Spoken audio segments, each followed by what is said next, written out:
बहन, आज अगर मम्मी पापा जिंदा होते ना तो तुम्हें दुल्हन के जोड़े में देखकर बहुत खुश होते।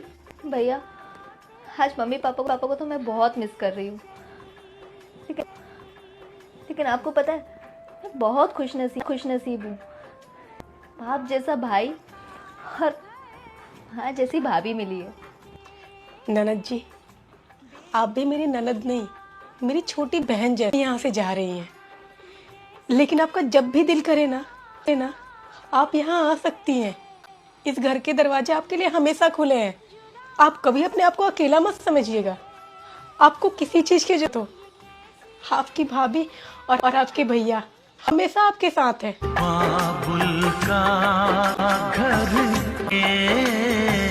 जिस लड़की के माँ बाप ना हो उसके भैया भाभी ऐसे हो, जिस लड़की के माँ बाप ना हो उसके भैया भाभी ऐसे होने चाहिए या नहीं, कमेंट करके जरूर बताएं।